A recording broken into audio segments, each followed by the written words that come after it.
అస్సలాము అలైకుం రహమతుల్లాహి బరకాతహు. నేను సెంట్రల్ నియోజకవర్గ మైనార్టీ సెల్ ప్రధాన కార్యదర్శిని.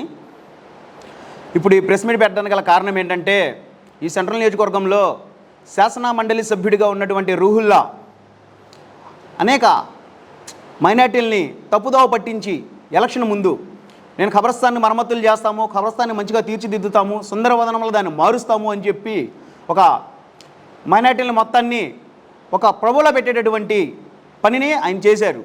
నిజంగా అలా చేస్తారేమో అని చెప్పి మైనార్టీలు అందరూ నిజమే అనుకున్నారు. సర్లే కొంచెం లేట్గా అయినా సరే, ఎలక్షన్ ముందైనా సరే ఏదో ఒకటి పని ముందుకు తీసుకెళ్తారేమో అని చెప్పి అనుకున్నారు. ఆ చేసే క్రమంలో కూడా అనేక తప్పులు చేశారు.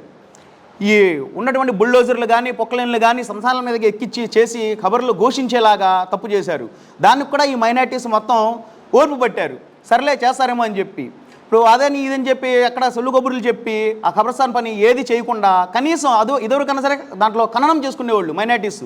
ఇప్పుడు వచ్చి ఏ ముస్లిం కూడా ఇంట్లో ఖననం చేయడానికి వీలు లేకుండా దాన్ని మార్చేసి 6 నెలల కాలం నుంచి దాన్ని చాలా ఇదిగా అస్తవ్యస్తంగా మార్చేశారు. పనులు ముందుకు వెళ్ళట్లేదు, తాళం వేసి పెట్టారు. మరి అలాంటప్పుడు నువ్వు చేతకానప్పుడు ఎందుకు వచ్చావు? ఎలక్షన్లో ఓట్లు వేయించుకోవడానిక, మైనార్టీలని మభ్యపెట్టి చేయడానిక? నీ బుద్ధి తెలిసే మైనార్టీలు తగిన బుద్ధి చెప్పారు ఈ పార్టీకి.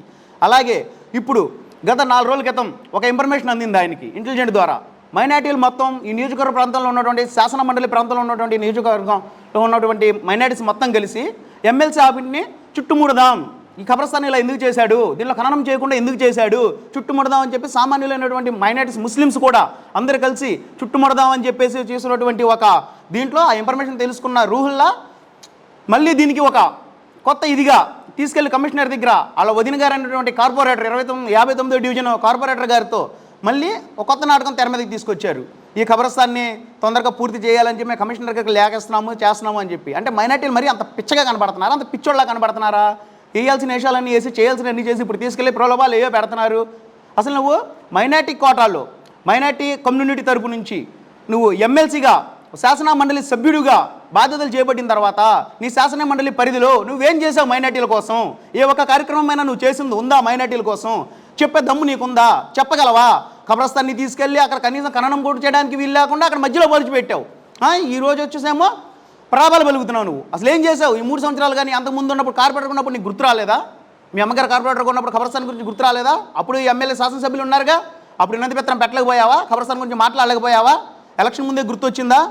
నువ్వు ఎలక్షన్ ముందు వస్తే వచ్చింది, గుర్తొస్తే వచ్చింది, ఏదో ఒకటి ఆ మంచి పని చేసి తగలట్టావా అంటే అది కూడా లేదు కదా.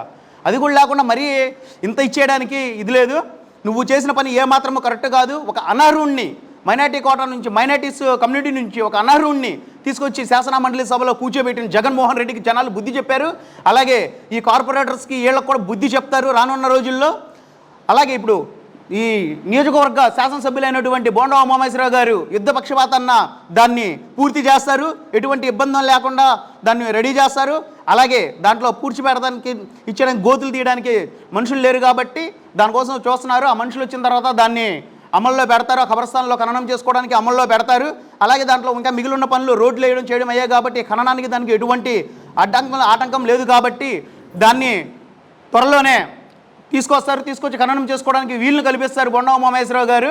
దానికి తగ్గట్టుగా చర్యలు మేము తీసుకుంటాం ఈ పార్టీ నుంచి. అలాగే మీ ప్రభుత్వ హయాంలో దానికి శాంక్షన్ చేసినటువంటి నిధులతో 48 లక్షల రూపాయలు మీరు శాంక్షన్ చేసి దాంట్లో నాసిరకమైన పనులు చేశారు.